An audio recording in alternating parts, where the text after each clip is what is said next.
사사기 13장 1절에서 7절 말씀 함께 합독하겠습니다. 시작.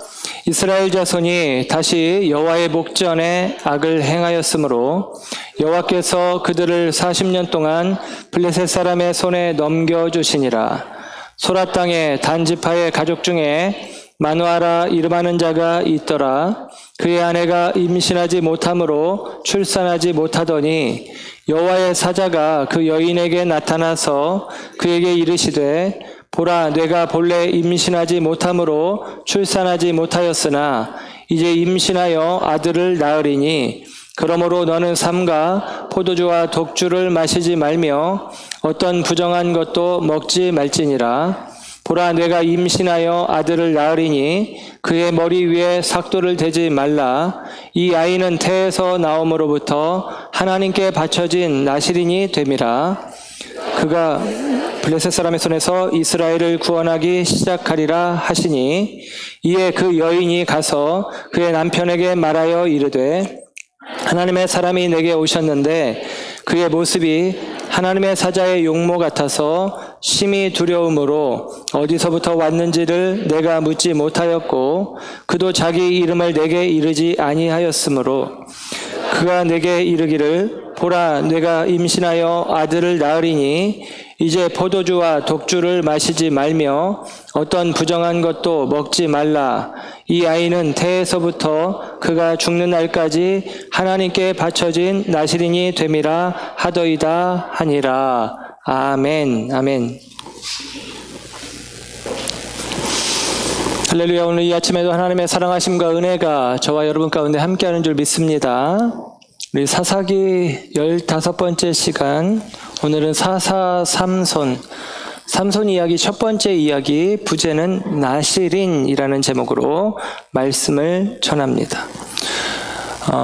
교회를 다녀본 사람들 가운데 사사기에 대해서 물어보면 다는 몰라도 두 가지 정도, 두 사람을 압니다. 12명의 사사 가운데 예를 들면 기드온과 300명의 용사, 그리고 삼손, 아주 힘이 센, 그리고 들릴라에 의해서 머리털이 달렸던, 예를 들면 이 정도를 많이 알고 있죠.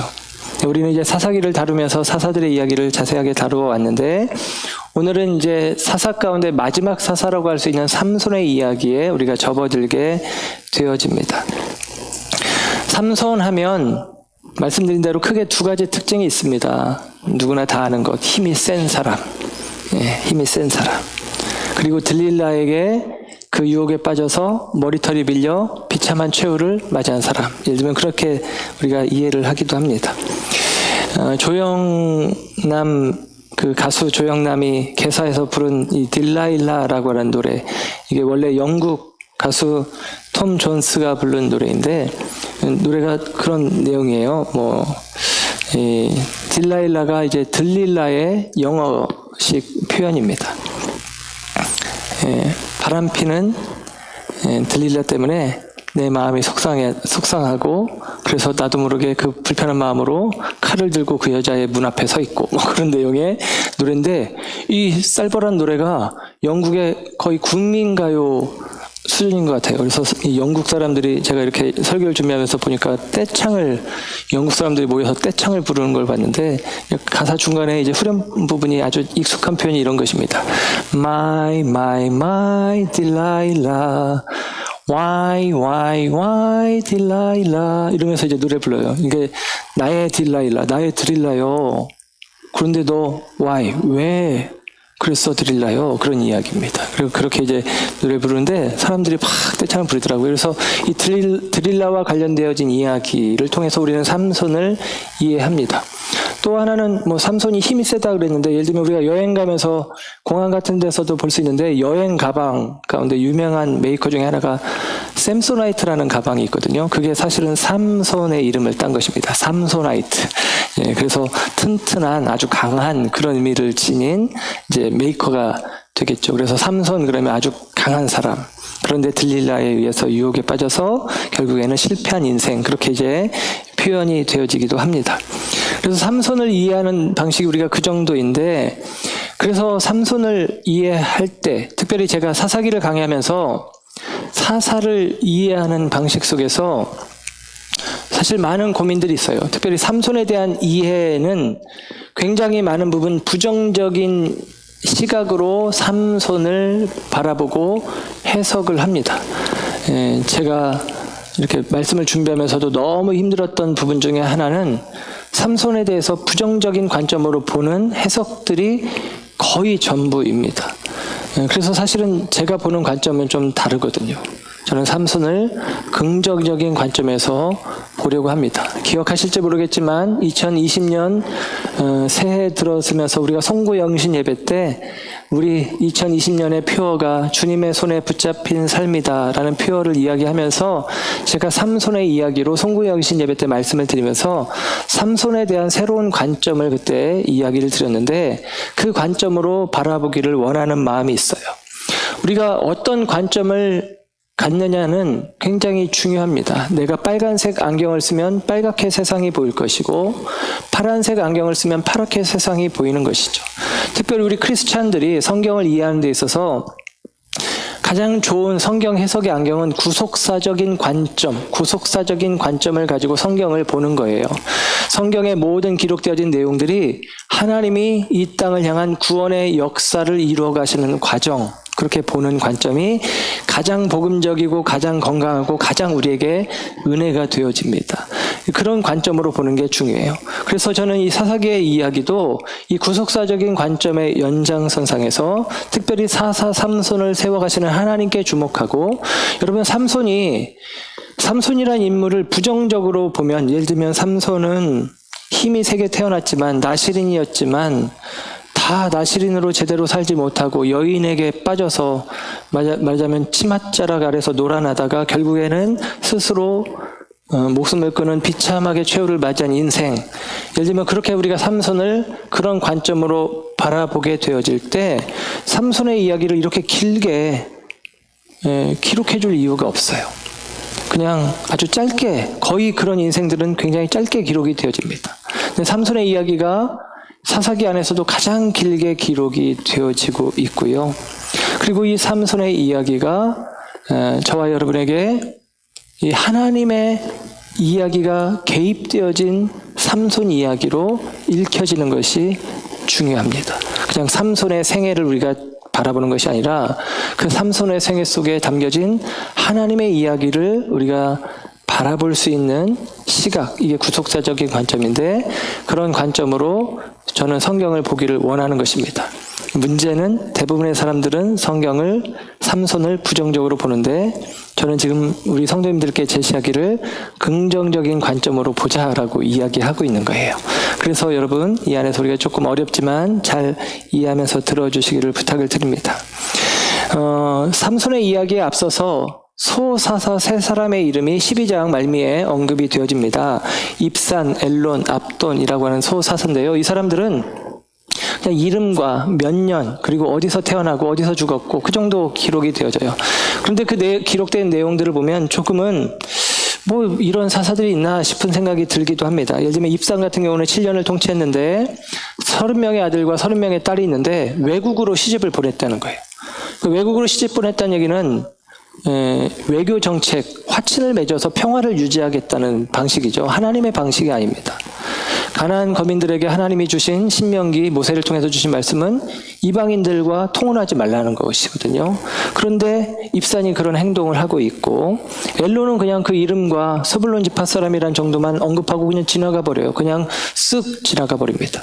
그리고 나서 압돈이라는 사람이 나오는데 이 사람은 40명의 아들이 있고 30명의 손자가 있는데 그들이 다 나귀를 탔다라고 이야기를 합니다.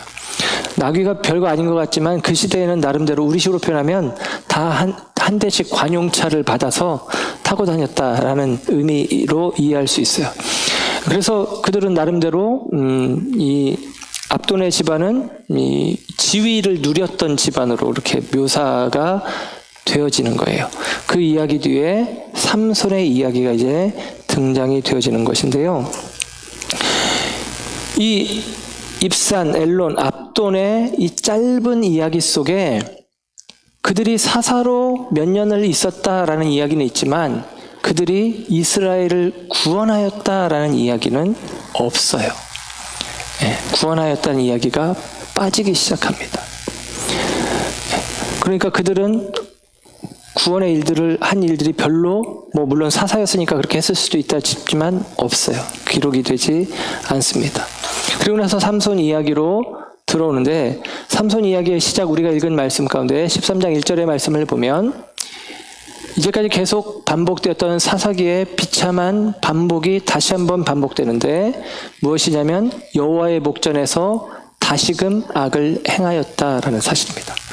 계속같이 반복되는 죄악 속에 있는 것이죠. 기억을 하실지 모르겠지만 사사기 전체의 그림을 그리면 하향 나선형 곡선이에요.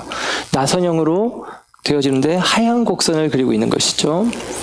그게 바로 사사기의 이야기예요. 그래서 앞부분에 나왔던 사사들은 별로 흠이 잡히지 않아요. 흠 같은 모습이지만 그것들을 쓰셔서 하나님이 세상의 기준으로는 흠되어지는 모습이지만 하나님이 귀하게 쓰셨다는 내용들입니다. 뒤에는 귀하게 쓰임받는 귀하게 세워졌지만 흠이 드러나기 시작해요. 기드온을 정점으로 흠이 드러나기 시작합니다. 그래서 기드온 이야기까지 예를 들면 그 사사가 통치할 때 평온하였다라는 표현이 나오는데 입산, 엘론, 압돈, 삼손의 시대를 정리할 때는 평온하였다라는 표현이 사라집니다. 그러니까 여전히 그들 가운데 사사는 있었지만 어지러움이 계속같이 있었던 시대라고 이야기를 하는 거예요. 그리고 오늘 본문 속에서는 그들이 하나님 앞에 계속같이 죄악을 범할 때 여호와의 목전에서 죄를 범한 결과 하나님께서 그들을 이방인의 손에 넘겨주잖아요. 오늘 본문에서는 블레셋의 손에 넘겨주었다라고 이야기를 합니다. 그런데 1절에 아주 특이한 것은 블레셋의 손에 넘겨주는데 그 기간을 40년 동안이다라고 이야기를 해요. 40년 동안. 그전에는 8년, 18년, 20년 예를 들면 그 정도였는데 굉장히 긴 시간이죠. 40년 동안 넘겨주었다라고 이야기를 하고 이 40년은 그 이전에는 다른 형식으로 쓰였습니다. 예를 들면 사사가 일어나서 구원을 이루고 평온을 가져온 시기를 40년의 주기로 설명을 해요. 첫 번째 사사 엘리웃이 40년 동안 평온을 얻게 하였고 그리고 에훗과 플러스 삼갈 이 두 사람의 시대를 함께 묶어서 80년 인위적으로 둘로 나누면 40년 40년 그리고 드보라 시대에도 40년 기드온의 시대에도 40년 동안 그 땅이 평온했다라고 이야기를 하는 거예요.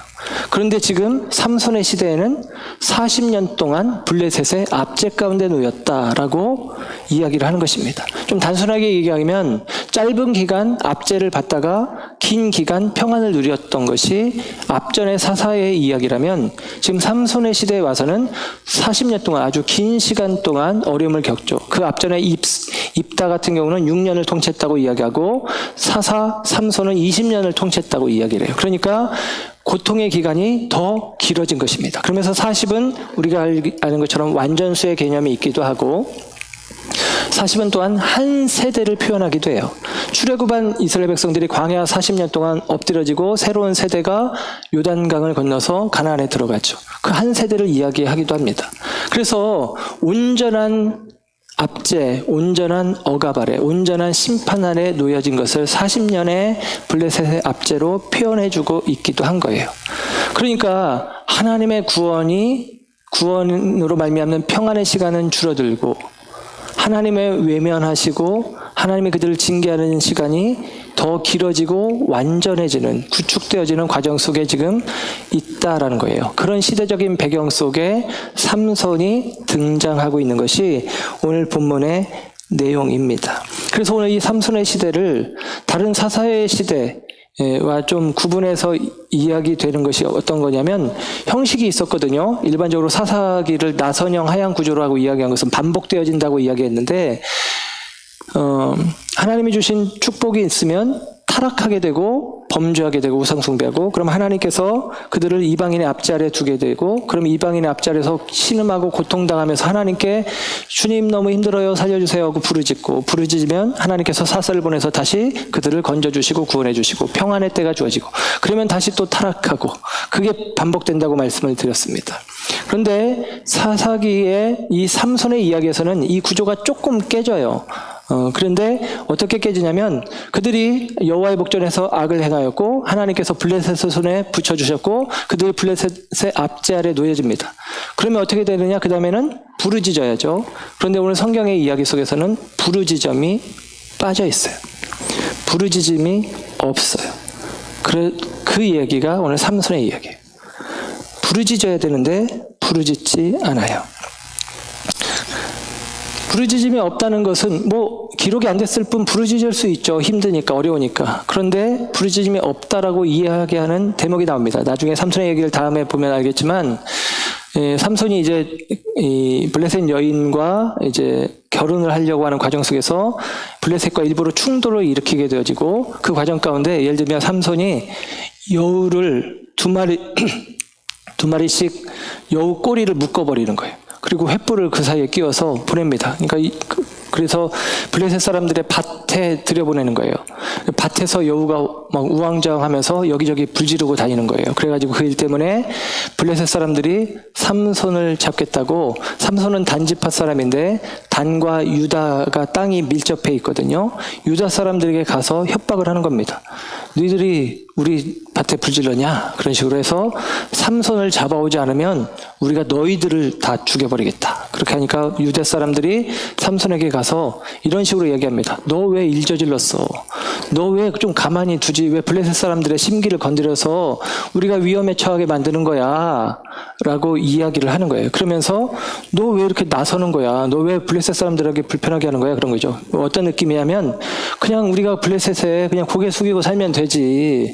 왜 긁어부스럼을 만들고 그래? 라는 식으로 이야기를 합니다.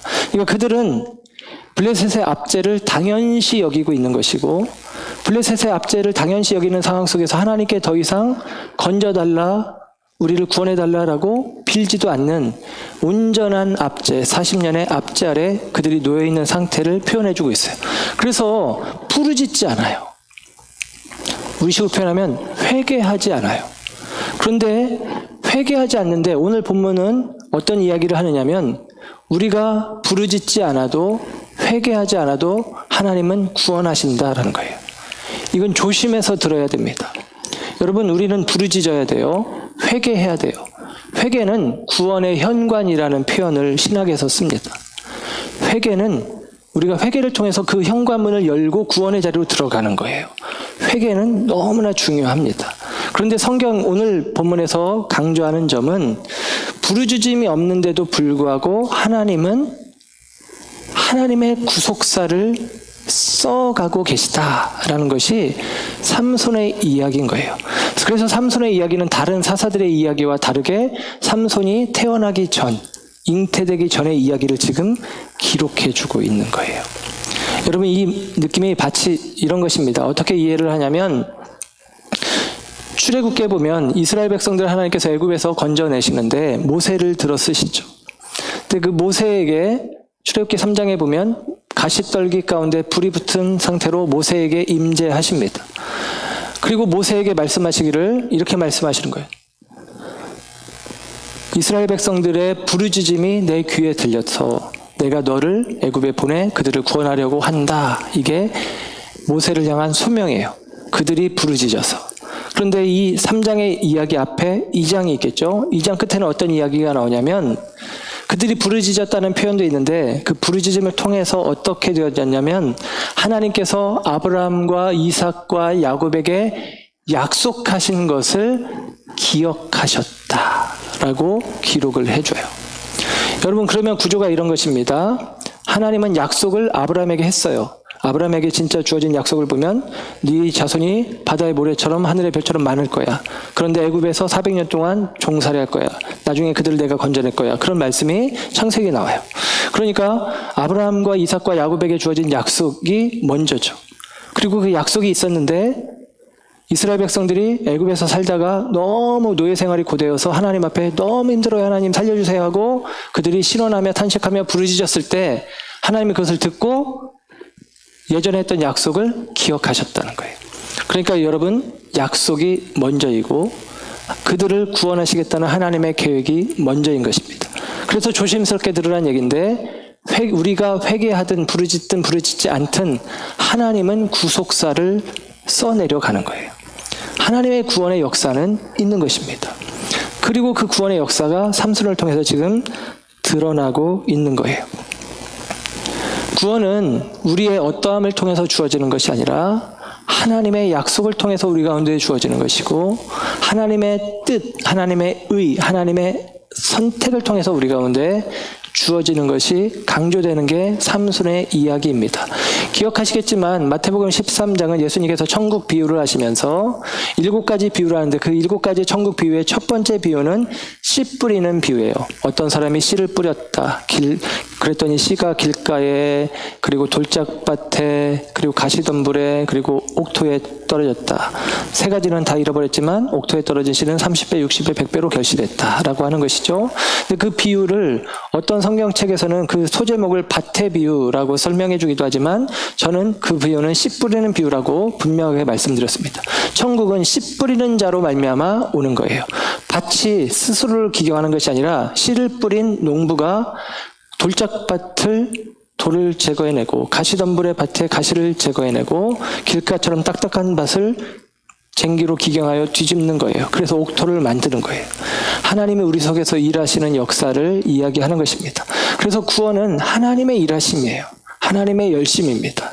그것이 저와 여러분에게 있다라는 사실을 이야기하는 게 예수님의 이 천국 비유 속에서도 담겨져 있어요. 바꾸어 오늘 본문 다시 기억하면, 삼손의 이야기는 하나님께서 그들이 부르짖지 않았음에도 불구하고, 그럼에도 불구하고 하나님은 사사삼손을 예비하시고 그들에게 허락해 주셔서 그들을 이 세상의 압제로부터 건져내시는 하나님의 이야기인 것입니다.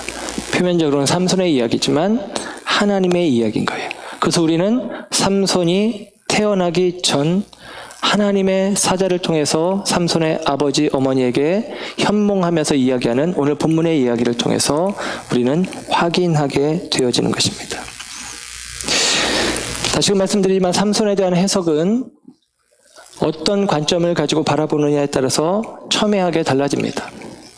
삼손을 그냥 바람둥이, 실패한 인생, 나시린으로 세워졌지만 결국에는 지멋대로 살다가 무너진 인생으로 보는 관점이 있고, 안타깝지만 이렇게 보는 관점이 많아요. 반면에 삼손이 예수 그리스도의 예표, 물론 기도원 때 이야기를 드렸지만 온전하지 않아요. 약함이 있습니다. 부족함이 있습니다. 그래서 그는 그 시대의 작은 구원자 역할을 하지만 온전한 구원자가 되지 못해 우리로 하여금 예수 그리스도를 기다리게 하는 모형이 되어지는 것으로 이해할 수 있는데, 저는 이 두 번째 관점으로 우리가 보기를 원하는 것입니다. 특별히 삼손에 대한 이 해석에서 2가지 중요한 포인트는 부르짖지 않았음에도 불구하고 하나님께서 사사를 보내주셨다는 것과, 이 삼손이 나시린이라고 하는 사실, 이 두 관점을 우리가 기억하면서 오늘 성경의 말씀을 들을 필요가 있습니다. 그리고 그 관점 속에서 우리가 삼손을 지금 긍정적인 관점으로 보자라고 우리 성도님들에게 제가 제시를 했어요. 사실은 거의 한 90%의 사람들은 부정적인 관점으로 성경을 해석하고 있습니다.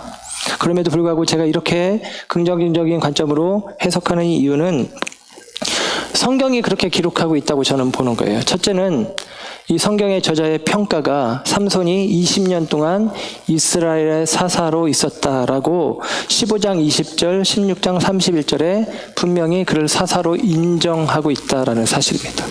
그리고 또 하나는 사사 삼손이라는 이름이 이 사사기에서만 등장하고요. 다른 성경에는 딱 한 번 등장하는데, 제가 사사기라면서 가장 많이 언급했던 말씀이 히브리서 11장 32절이에요.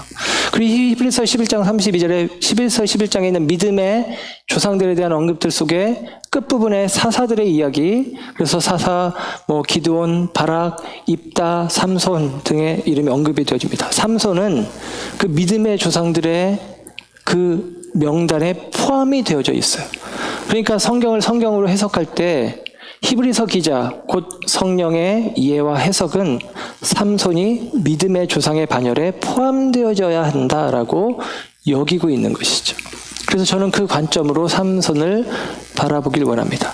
삼손이라는 이름 자체가 사사기에만 나오고 나머지에는 히브리서에 딱 한 번 나와요. 다른 성경에 절대 없습니다. 그런데 그 삼손에 대해서 믿음의 조상의 반열에 집어넣고 있다라는 사실. 그래서 저는 긍정적인 관점으로 삼손을 바라보기를 원합니다. 여러분, 그래서 삼손이 하나님이 세우신 사사이고 그가 태어나기 전부터 하나님은 그를 택정하여 부르시고 세우셨다는 이야기가 오늘 본문에 담겨져 있는 내용입니다. 삼손의 이야기인데 삼손이 태어나기 전의 이야기, 곧 삼손의 아빠, 엄마 이야기가 지금 등장해요. 그리고 그 아빠의 이름은 마노아라고 이름을 알려주고 있고요. 엄마는 이름이 없습니다. 삼손의 시대를 잉태하지 못하는 삼손의 어머니, 잉태하지 못하는 여자로 우리에게 이야기를 해주고 있어요. 잉태하지 못하는 여자. 고대 사회는 잉태하지 못하는 여자는 저주받은 인생으로 여겨집니다. 바꿔 말하면 잉태하지 못하는 여자, 이 삼손의 어머니, 그가 그 시대를 대변하는 모형인 거예요. 생명을 잃어버린 시대. 생명의 꿈틀잼마저 사라져서 블레셋의 앞자리에서 부르짖지도 않는 세대, 그 세대를 이야기하는 것이죠.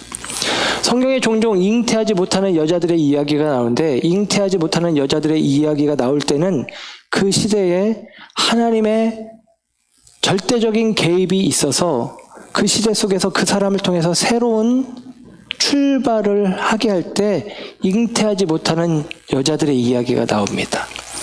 새로운 민족, 믿음의 민족 아브라함을 통해서, 사라를 통해, 잉태하지 못하는 사라를 통해, 이삭을 통해서 이스라엘이라는 민족을 만들어가죠.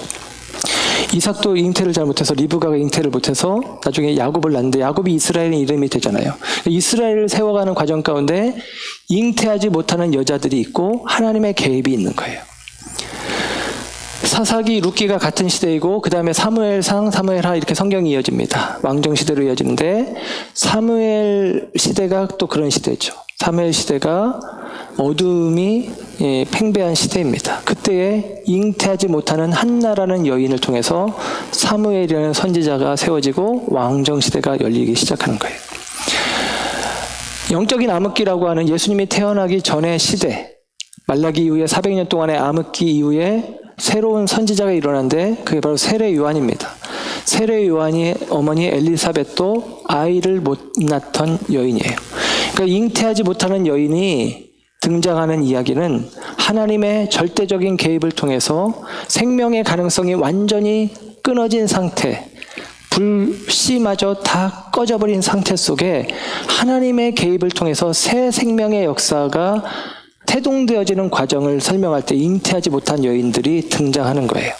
그런 면에서 보면 오늘 본문에 나오는 삼손의 이야기 속에 그 어머니가 잉태하지 못하는 여인으로 등장하고, 그 잉태하지 못하는 여인이 가지고 있는 그 시대상 속에 그 절대적으로 이제는 타락해서 하나님 앞에 온전한 타락의 자리에서 부르짖음마저도 잊어버린, 회개에 대한 기대마저도 상실해버린 그 시대 가운데 하나님의 절대적인 개입이 삼손이라고 하는 모습으로, 삼손이라는 씨를 통해서 들어오고 있는 것입니다.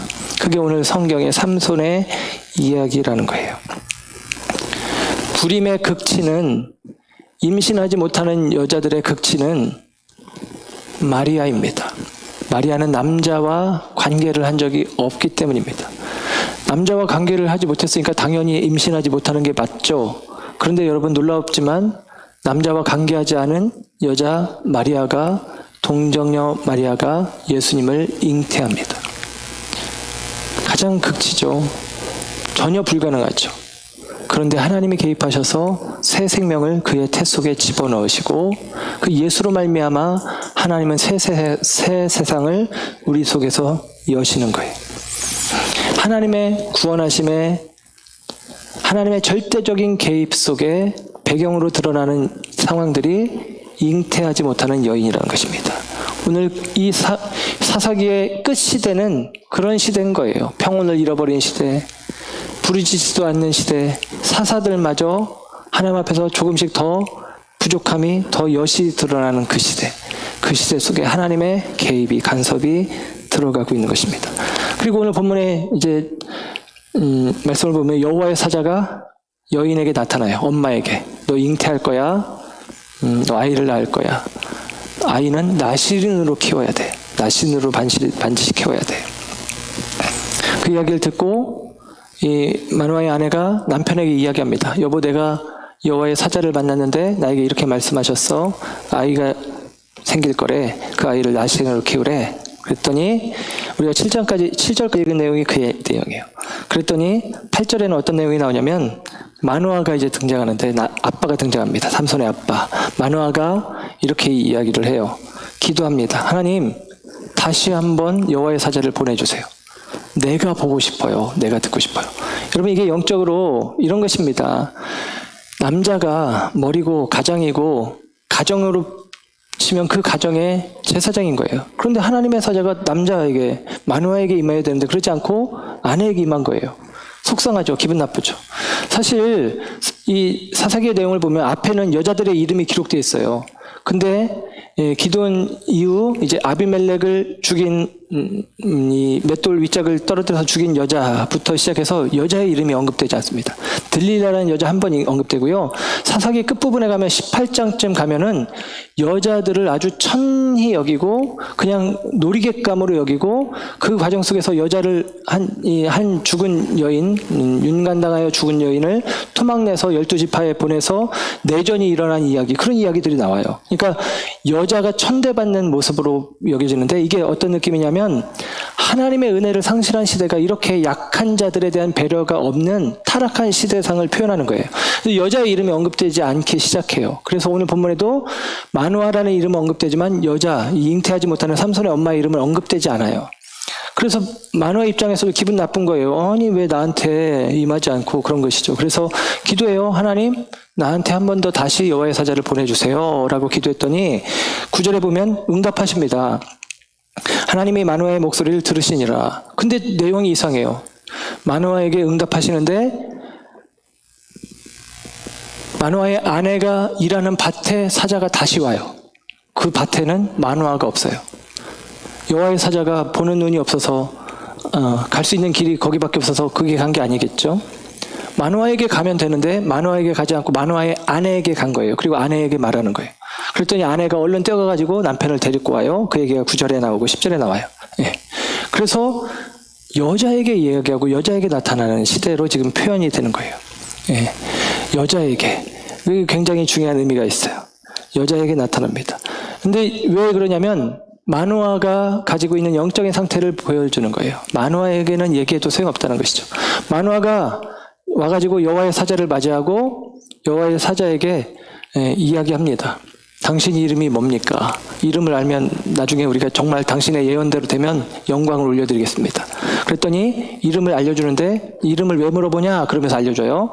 기묘자라. 우리 성경에는 기묘자라고 이야기했는데 원어적인 의미로는 그냥 원더풀 개념이고 이름이 아니에요.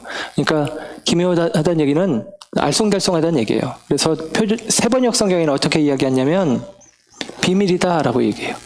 그러니까 이름이 우리말 지금 우리 개혁성경에는 기묘자라고 이사야서 예를 들면 9장 14절에 뭐 그 아이의 어깨에 정사를 메었는데 기묘자라, 모사라, 뭐 전능자라, 평강의 왕이라 그런 표현들로 이제 예수님을, 아기 예수를 묘사하는 장면이 나오는데 우리는 그래서 기묘자를 어떤 굉장히 멋진 이름으로 생각하는데 오늘 본문 속에서 기묘자라고 알려주는 이 표현은 그런 의미가 아니라 18절에 나오는 이 기묘자라는 표현은 그냥 비밀이야. 알 바 없어. 바꿔 말하면 알려줘도 너는 몰라. 이런 의미예요. 알려줘도 몰라. 그래서 이 의미가 어떻게 이어되냐면 마누아가 조금 더 시간이 지나서 여호와의 사자가 제단에 드려진 제물을 받고 떠나갑니다. 그 다음에 더 이상 나타나지 않았대요. 그랬더니 마누아가 어떻게 이야기하냐면 큰일 났다. 우리가 여호와의 사자를 봤으니까 이제 죽을 것이다. 고대사회는 하나님을 보거나 하나님의 사자를 보면 죽는다고 생각을 했어요. 죽겠다. 그랬더니 마누아의 아내가 이렇게 얘기합니다. 여보, 아닐 것 같아. 죽을 것 같으면 우리가 드린 제물을 받지 않으셨겠지. 죽일 것 같으면 나한테 임신한다고 얘기하지 않았겠지. 그러니까 안 죽을 거야. 그러네. 이렇게 반응해요. 마누아는 뭐예요? 영적 분별을 잃어버린 상태인 거예요. 너 얘기해도 몰라. 소용없어. 마노아라는 이름의 뜻은 마노아, 노아라는 말이에요. 노아라는 말은 쉼, 평안, 안식이라는 말이에요. 마노아는 평안이라는 이름을 가지고 있어요. 근데 그 마노아가 사는 시대가 어떤 시대? 블레셋의 40년의 앞자리에 있는 시대예요. 유다 사람들과 똑같은 생각을 마노아가 갖고 있는 거예요. 나는 평안하다라는 거예요. 영적 감각이 무지해졌어요. 세상의 앞자리에 있는데 세상과 버타여 살아가면서 세상이 주는 거짓 평안을 평안으로 붙잡고 살아가는 인생인 것입니다. 그래서 그의 인생 가운데, 그래서 더 이상 부르짖지 않는 그의 삶 가운데 하나님은 말씀하시지 않고 잉태하지 못하여 저주받은 인생이라고 스스로를 절망 가운데 두고 있는, 내게는 생명의 가능성이 없어요 라고 생각하고 있는 그 여인에게 하나님은 말씀하시는 거예요. 그 여인에게 하나님께서 생명으로 역사하시는 것입니다.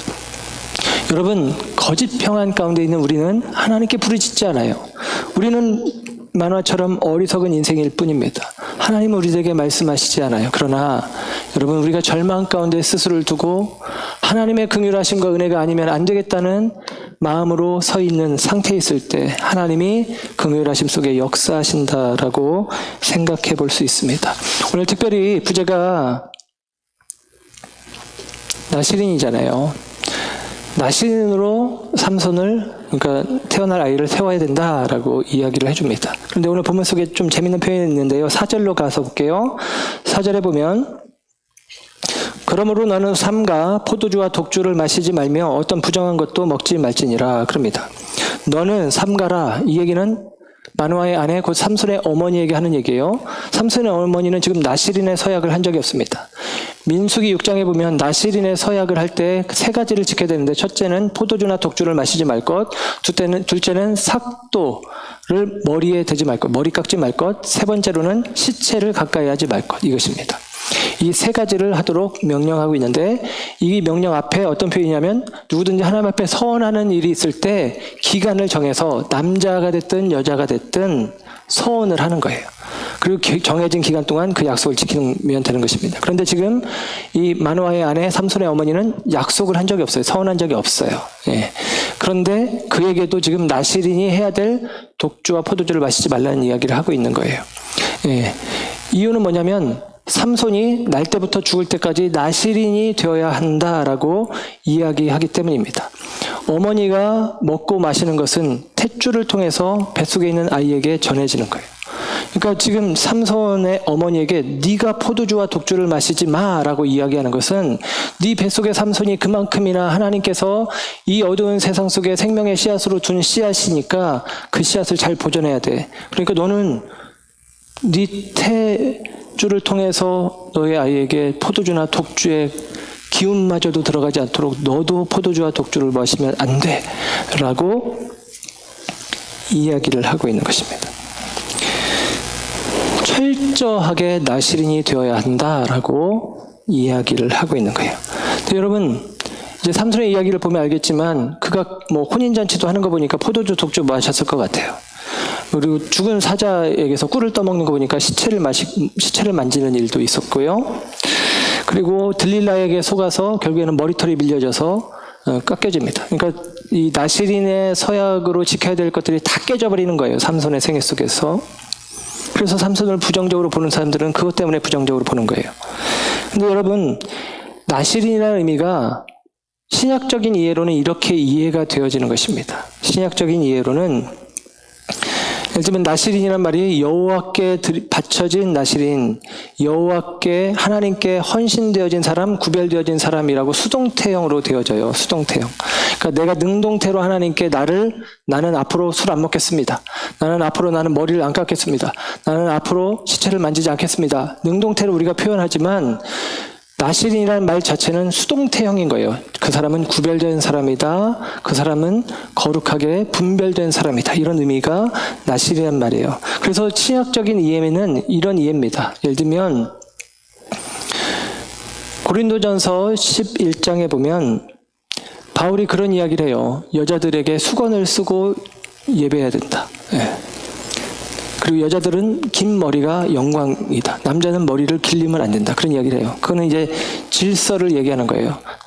여자가 남자로 말미암아 하와가 아담으로 말미암아 이 세상에 났기 때문에 질서를 얘기하는 것입니다. 이게 뭐 남자가 여자보다 더 존귀한 존재다, 남녀 평등을 깨뜨리는 얘기가 아니라 질서를 얘기하는 거예요. 그 이야기를 바울이 한 이야기는 뭐냐면 머리가 있다는 거예요.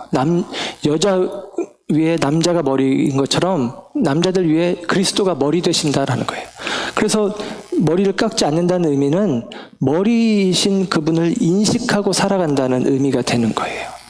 예, 포도주와 독주를 마시지 않는다. 에베소서에 이런 말이 있어요. 술 취하지 말고 성령의 충만함을 받으라. 술 취하는 것과 성령의 충만함이 어떤 공통점이 있는 것이죠. 말하자면 술 취하거나 성령의 충만을 받는 것은 그것에 지배당하는 거예요. 술에 지배당할 것이냐, 성령에 지배당할 것이냐. 성령의 아래, 성령의 통제 아래 있는 존재라는 것을 알라는 거예요. 죽음, 시체를 만지지 말라는 것은 시체를 만진다. 시체는 죽음의 결과죠. 죽음의 결과가 시체가 되는 거죠. 죽음을 외우는 것이죠.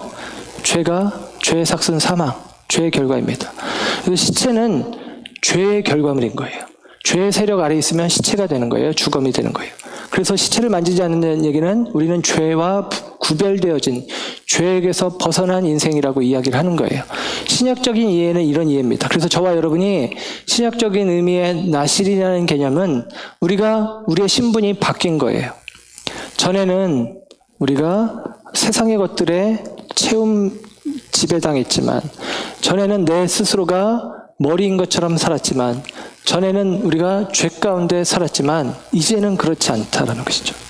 성령이 우리를 주장하시고 그리스도가 우리의 머리 되신 영적 가치관을 따라 살아가고 죄가 아니라 은혜가 역사하는 삶을 살아가는 존재.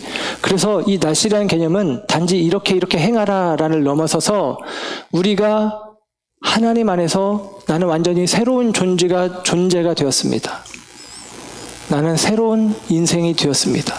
그러므로 나는 이제 이전의 삶의 방식이 아닌 새로운 삶의 방식으로 살아가겠습니다. 이게 바로 나실인의 서약인 거예요. 이 신약의 개념입니다. 저와 여러분은 새로운 신약적인 개념 속에 나실인으로 우리가 부름을 받았다라고 하는 사실입니다. 여러분, 이것이 삼손의 이야기를 통해서는 이렇게 비추어지는 것입니다. 깊은 어둠의 시대이기 때문에 하나님은 더 높은 차원의 헌신과 거룩을 요구하시는 거예요. 너무나 세상이 너무나 깊은 어둠 가운데 있으니까 그 깊은 어둠 속에서는 정말로 진짜 참 밝은 빛이 있어야만 그 흑암을 깨뜨릴 수 있겠다. 이것이 원리인 것입니다. 아까 잉태하지 못하는 여인들의 이야기를 했는데요. 날 때부터 나실인으로 세워진 사람들이 그 잉태하지 못하던 여인들이 낳은 아이들이에요. 예를 들면 사무엘, 하나님이 아이를 주시면 내가 아이를 주의 제단에 바치겠습니다. 사무엘이 여러분 활동했던 시기가 엘리 제사장이 사역하던 시기입니다. 엘리 제사장이 한나가 와서 하나님 앞에, 하나님 저 너무 속상해요, 억울해요, 아이 좀 하나 주세요 하면서 하나님 앞에 마음을 토하고 있는데 엘리 제사장은 이렇게 봅니다. 너 술 취했냐? 너 술 마셨냐? 이렇게 반응하는 거예요. 엘리 제사장이 영적인 분별력을 상실해버렸죠. 그 아들들이 흐트러져 버립니다. 그런 영적인 암흑기 속에 나실인 사무엘이 세워지는 거예요. 그 사무엘의 말은 땅에 떨어지지 않았다고 하나님이 그의 인생을 지지해 주십니다. 영적 암흑기에 나실인으로 살아가는 세례 요한이 일어나는 거예요. 제사장의 집안에서 편안하게 예루살렘에 사는 것이 아니라 광야로 나아가서 강야에 외치는 소리로 메뚜기와 석청을 먹고 마시며 살아가는 사무엘, 세례 요한, 나실인으로 살아가는 자가 있는 것입니다. 깊은 어둠의 시기에 하나님께서는 빛을 비추기 위해서 더욱더 분별되어진 영적인 나실인들을 하나님은 세우는 것입니다. 그래서 오늘 삼손의 이야기 속에서 삼손의 엄마에게까지 야, 네 탯줄을 통해서라도 아이가 이 나실인의 이 규례를 지킬 수 있도록 너도 지금부터 포도 음료를 가까이 하지 마 라고까지 이야기를 하는 거예요. 여러분, 저와 여러분이 살아가는 이 시기가 어떤 시기입니까? 우리가 이 시기를 말세라는 표현을 하고 말세지말이라는 표현을 하고 타락한 시대라고 이야기하고 하나님이 곧 오실 것 같아요. 그런 이야기들을 우리가 막 합니다. 무슨 이야기입니까? 영적인 암흑기의 시대를 우리가 살아가고 있는 것입니다. 그 영적인 암흑기의 시대에 하나님께서 원하시는 것은 삼손을 세우시는 그 마음처럼 더욱더 높은 차원의 헌신과 거룩이 하나님의 사람들에게 요구되고 있는 거예요. 그냥 그들과 섞여버린 모습이 아니라 이 어둠의 시대에 정말 빛된 역할을 감당할 수 있는 저와 여러분이 되기 위해서는 저와 여러분이 이 시대의 영적 나시린이 되어야 하는 것입니다. 바꾸어 저와 여러분의 존재가 그리스도로 말미암아 은혜 가운데 완전히 새로운 인물이 되었다. 새로운 사람이 되었다. 우리는 새로운 가치관으로 살아간다라는 영적 자각이 저와 여러분 가운데 필요하다라고 하는 사실입니다. 삼손이라는 사람의 이름의 뜻은 작은 태양이라는 뜻이에요. 태양, 작은 태양. 나중에 삼손을 넘어뜨리는 여자 딜라일라라고 하는 이 여자의 이름의 뜻은 밤이라는 뜻입니다. 삼손을 부정적으로 보는 사람들은 태양을 밤의 어둠이 덮어서 태양의 불빛을 가렸다라고 해석을 합니다. 삼손을 긍정적으로 볼 때에는 이 어둠의 밤에 어둠의 자리에 태양이 임하였다라고 보는 것입니다. 저는 개인적으로 두 번째 해석을 따릅니다.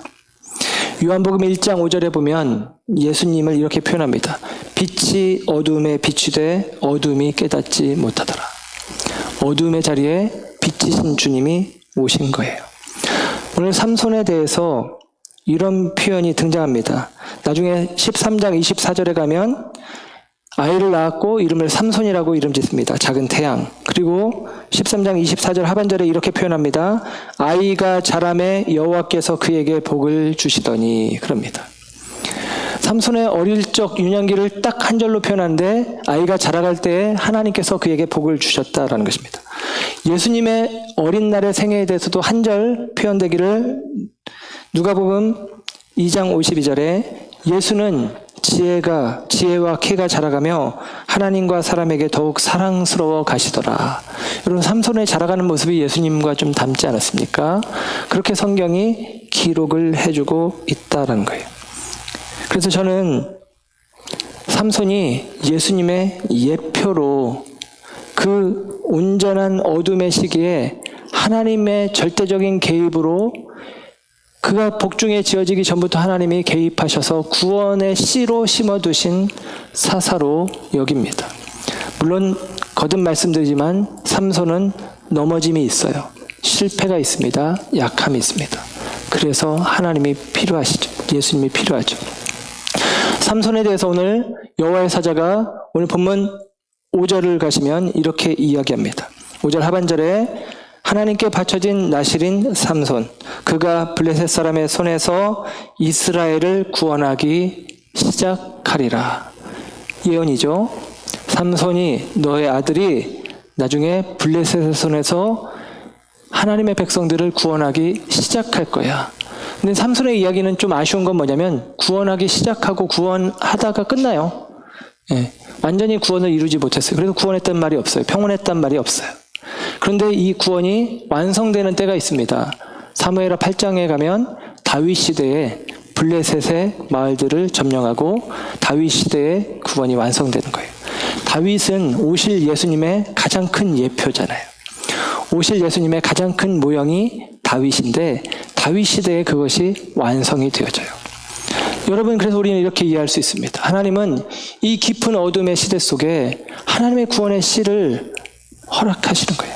긍휼이죠. 자비하십니다. 그래서 그 구원의 시작으로 삼손을 세우십니다.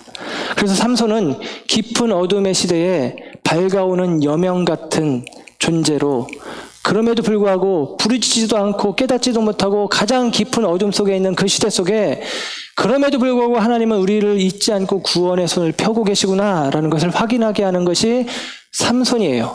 그리고 다윗을 통해서 역시나 하나님은 우리를 구원하시는구나 라는 사실을 확인하게 하십니다. 그런데 여러분, 그래서 삼손은 떠오르는 해와 같고 다윗은 중천에 떠있는 해와 같아요. 그래서 어둠은 물러갑니다. 그러나 삼손의 시대를 지나 다윗의 시대를 지나 어둠이 물러간 그 낮의 시간은 지나고 또 다른 어둠이 찾아오죠. 또 다른 어둠의 시간은 오는 것입니다. 그러나 여러분, 예수 그리스도가 일어났을 때 예수 그리스도로 말미암아 우리에게 주어진 은혜는 무엇이냐? 더 이상 어둠이 주장하지 않는, 더 이상 빛이 필요하지 않은 영원한 해가 우리 가운데 떠오른다라는 사실입니다. 사랑하는 여러분, 저와 여러분 가운데 하나님의 은혜는 그렇게 우리의 어떠함을 넘어서 우리 가운데 주어지고 있습니다. 하나님은 우리의 어둠의 시대 속에서도 하나님은 보이지 않는 손길로 구원의 손을 펴고 계십니다. 그 사인이 삼손입니다. 그리고 이 삼손을 통해서 우리가 생각해야 될 게 있어요. 씨 뿌리는 농부이신 하나님의 일하심이 있지만 우리는 그분을 나시린의 마음으로 받아들이는 것입니다. 그분 안에서 새롭게 거듭난 존재로 나를 여기는 거예요. 그리고 이 시대 속에서 저와 여러분이 영적 나시린으로 살아가는 것입니다.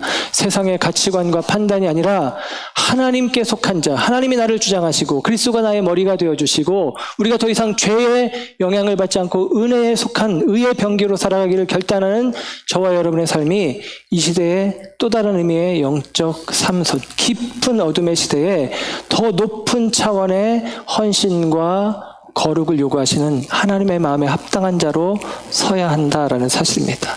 여러분, 저와 여러분이 이 시대 영적 나시린으로 서는 저와 여러분 모두가 되시기를 주님의 이름으로 축원합니다. 기도하겠습니다. 참 좋은